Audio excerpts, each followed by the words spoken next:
Assalamualaikum warahmatullahi wabarakatuh. Perkenalkan, nama saya Triko Prasetyo dari kelas Sistem Informasi 01 dengan NIM 1912111009.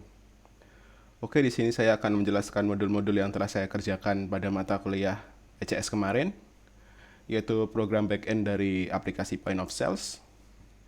Di sini saya akan mulai dengan pertama menunjukkan database-nya terlebih dahulu. Localhost, oke. Oke, di sini saya telah membuat satu database yaitu db_pcs. Database ini memiliki 4 tabel, yaitu admin, item transaksi, produk, dan transaksi. Saya buka tabel adminnya. Ini sudah saya isi nama saya sendiri pada ID nomor 1. Lalu ID nomor 8 yaitu untuk ilustrasinya saya di sini menggunakan nama Andi. Nah, di sini passwordnya telah dienkripsi dengan MD5, jadi dia tidak akan terlihat aslinya.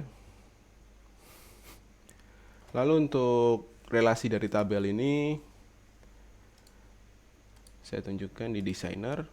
Oke, saya akan urutkan seperti modul Pak Doni kemarin. Admin, terus di sini item, di sini. Oke, seperti ini.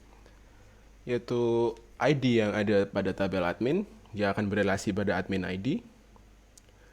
Lalu untuk produk, di sini ID-nya akan berelasi dengan produk ID.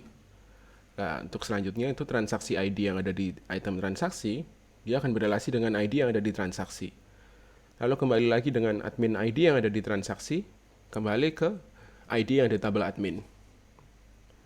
Oke, di sini setelah database ini saya akan tunjukkan kodenya, yaitu ini APPCS ini yang ada di sini. Oke, sama. Di sini telah dideklarasikan 4 model, yaitu model admin, model produk, model transaksi, dan model item transaksi, sama seperti di database. Nah, di sini model ini yang akan bertugas untuk mengelola kode yang berguna untuk jalannya program ini. Oke, yang pertama kita akan ada di admin ini. Kita akan sekalian memperagakannya di Postman. Saya buka Postman-nya.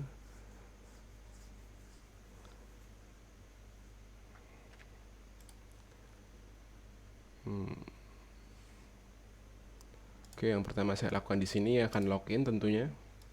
Ini alamatnya sudah benar. Lalu di sini. Nah, di sini saya telah mengisinya dengan ID saya, email, dan password dan nama. Oke, kita coba. Nah, setiap berhasilnya ini, dia akan menunjukkan kita sebuah token. Jadi token ini berguna untuk kita melakukan edit, terus memasukkan admin baru misalnya, terus melakukan hapus data. Nah, misal kalau di sini saya ganti misalnya 2304 misalnya. Nah, dia tidak akan valid karena dia tidak ada di database. Jadi kita coba lagi 2303. Oke, berhasil. Kita dapatkan tokennya. Nah, di sini kita bisa melihat siapa saja adminnya di sini. Di sini telah sama seperti yang ada di database kita. Yang pertama saya sendiri, lalu yang kedua itu ilustrasi saya yaitu Andi. Lalu bagaimana kalau kita mau ingin menambahkan satu lagi, misalnya satu lagi admin? Oke, di sini kita bisa melakukan ini. Nama yang pertama itu ID dulu. Terus email, password, dan nama. Oh, ternyata sudah ada.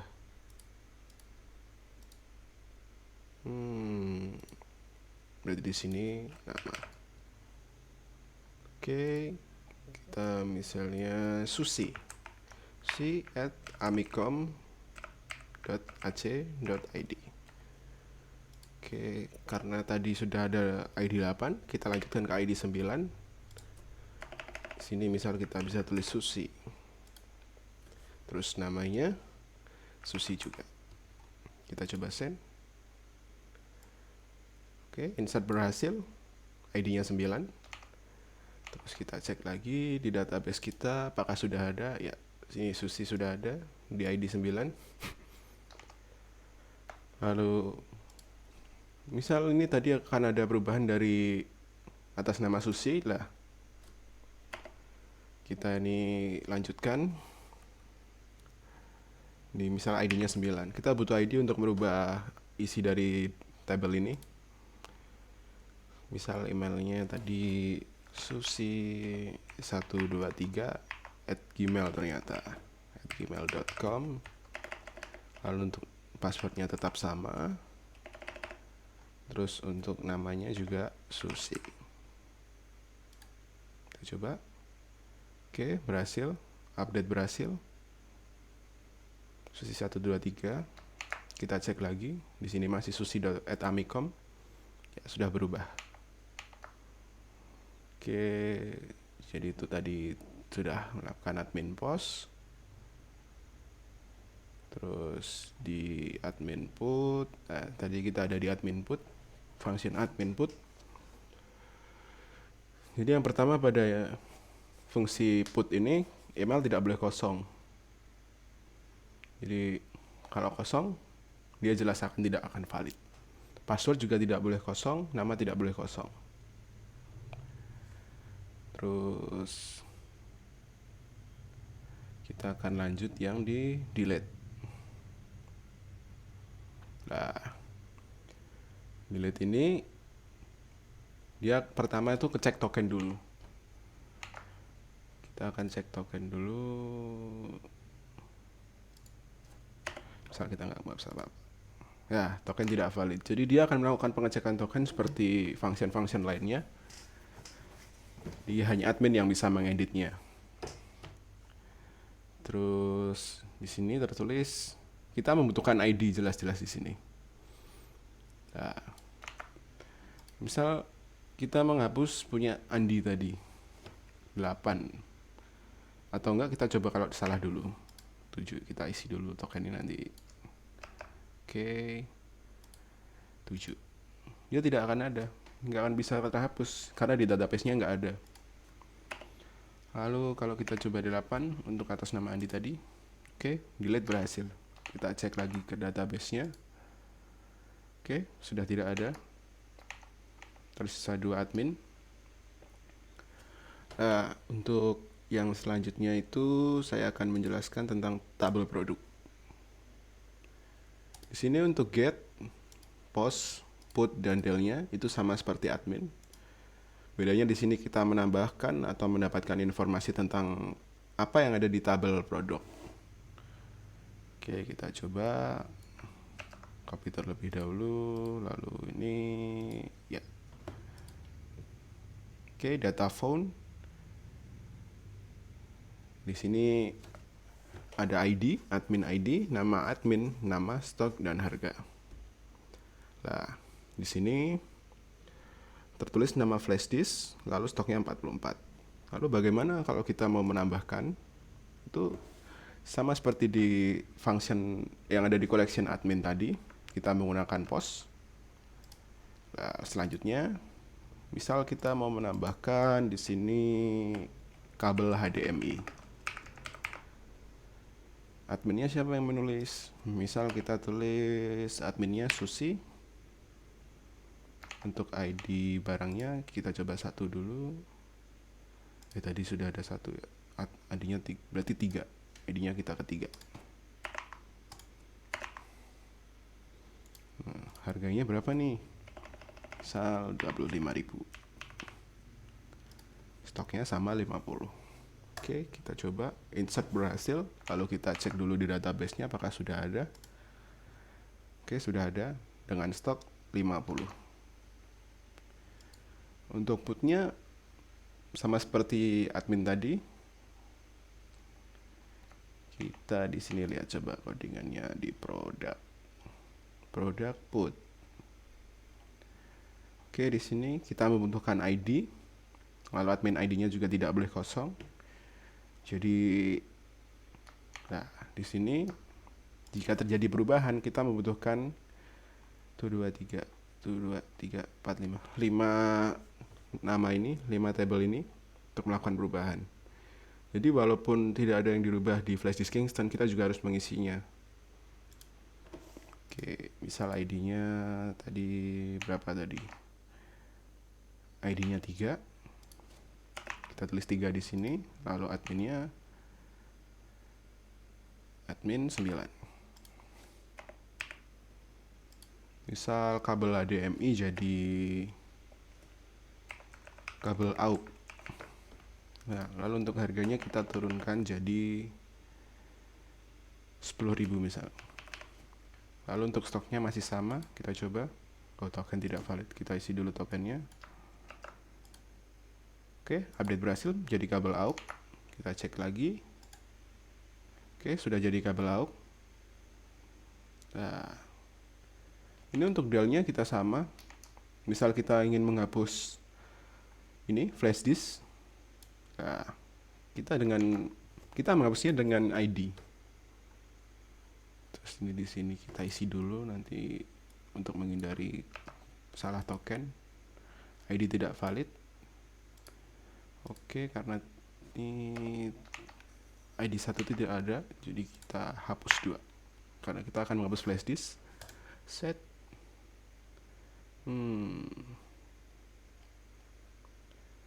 Database where ID parent row. Kita coba lagi.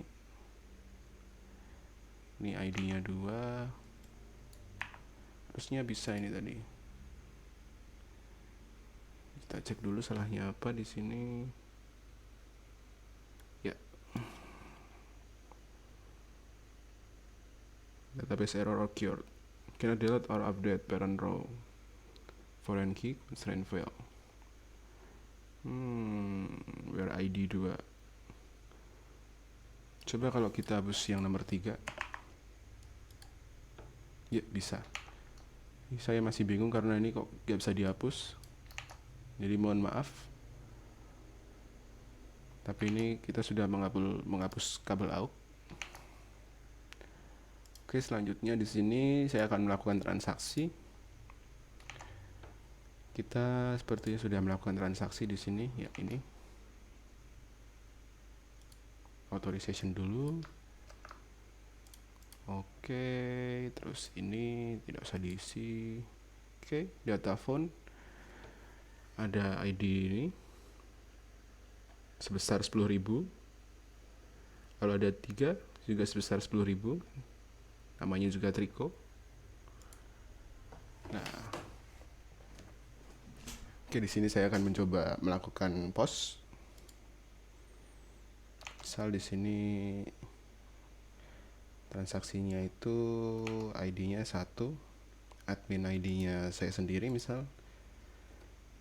Nah, 2. Misal sebesar 100.000 pada hari ini. Oke, kita send. Oh, token tidak valid. Kita masih belum mengisi tokennya, mohon maaf. Oke, insert berhasil. Oh, ID-nya di sini jadi 4.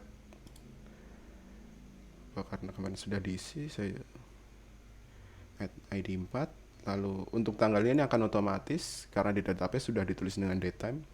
Jadi pada saat kita menginputnya, dia juga akan ada di sini.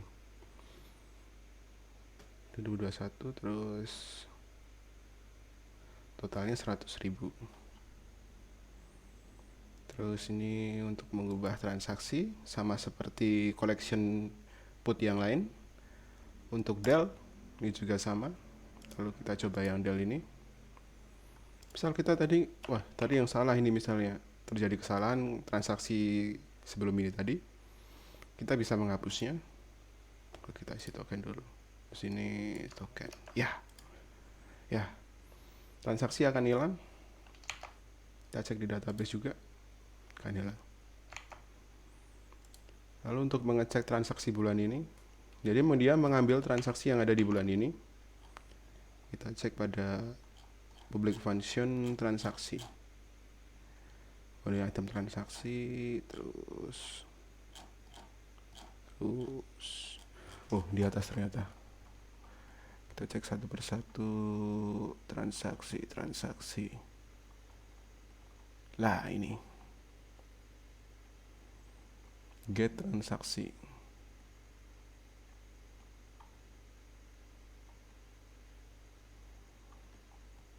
Nah ini transaksi bulan ini. Dia akan melanjutkan ke M transaksi. Kita lihat modelnya sekalian. M transaksi. Ya. Get transaksi bulan ini. Jadi dia akan mengambil pada database di mana tanggal, date sama dengan tanggal di mana kita melakukan pengecekan. Misal di sini tertulis November, dia juga akan mengecek pada bulan November. Kita coba di sini kita isi dulu tokennya. Terus bodinya kita tidak cari, coba. Data phone. Ada dua transaksi yang sudah dilakukan, yaitu ID 2 dan ID 3. Tapi coba saya ingin mencoba kalau 2. Data phone. Oh, sama saja. Jadi dia akan mengecek apa ya ada transaksi bulan ini itu apa aja gitu. Oke, terus kita ke item transaksi. Kita pertama di function get dulu. Objek PCS index API PCS sudah benar. Lalu untuk tokennya, oke, kita kembali ke body. Oke, kita get true, sukses true data phone. Coba di database-nya dulu, item transaksi, ya benar. Mohon maaf, ini ID 4. Terus transaksi ID juga 2, benar. Jadi ada transaksi flash disk di sini sebanyak 2. Lalu kita coba di sini. Nah, di sini itu kita ganti dulu tokennya. Shit. Ya. Header, body. Nah, di sini itu ada apa aja? Di item transaksi ID, transaksi ID.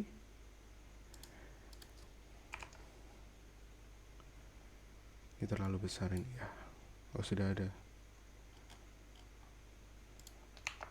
ID, transaksi ID, produk ID, quantity, lalu harga saat transaksi. Ini subtotalnya juga belum ini. Kita tata dulu sama seperti di database. Total di sini. Oh, kok tidak bisa. Nah, harga transaksi, lalu ada quantity di atasnya. Oke, di atas quantity ada produk ID. Nah, lalu ada transaksi ID, lalu di sini juga ada ID. ID kita taruh atas sendiri. Oke. Bisa kita ingin menulis ID-nya itu 5. Transaksi ID-nya juga 2. Produk ID-nya juga 2. Kita lihat dulu produk ID-nya. Ya, betul. Kuantitinya 1. Terus harga saat transaksinya juga 10.000. Subtotalnya kita coba dulu apakah dia bisa langsung menghitung.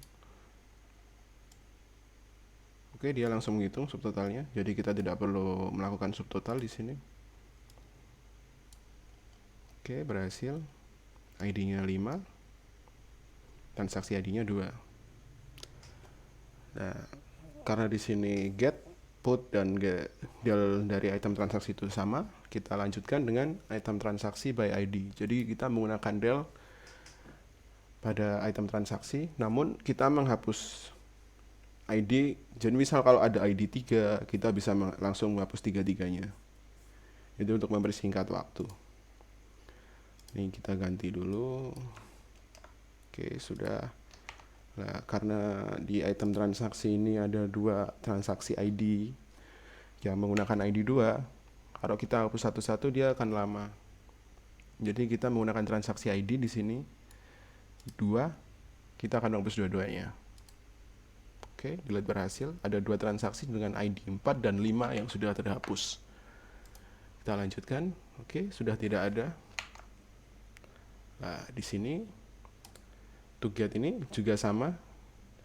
Kita coba masukkan lagi ini, ID-nya 5. Oh, dia 6, berarti di sini juga 7. Dengan ID yang sama. Klik get. Terus kita isi dulu.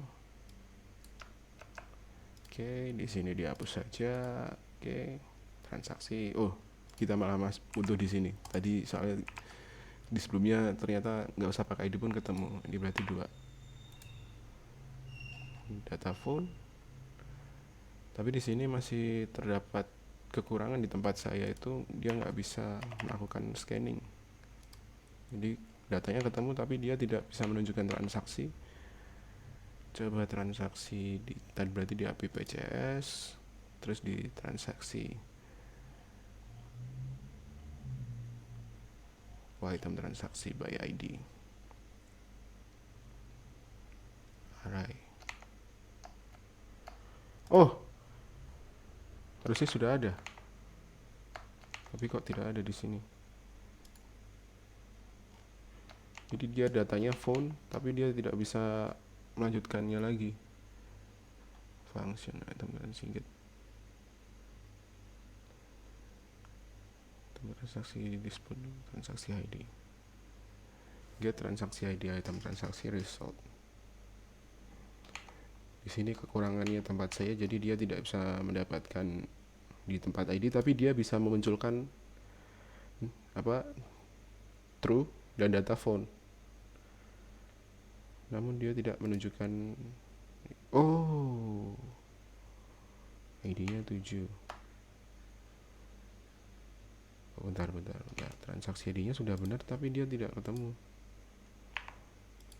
Ya, masih sama. Oh, bentar. Bisa ini kayaknya. Sama aja. Transaksi ID coba di 7, dia jelas nggak ketemu tau. Kok juga ketemu? Di sini tertulis 2 tapi tidak ketemu. Ya, di sini kekurangan dari modul saya. Mohon maaf, Pak. Lalu untuk selanjutnya, untuk yang modul terakhir itu menjelaskan tentang berkurangnya stok apabila kita melakukan item transaksi.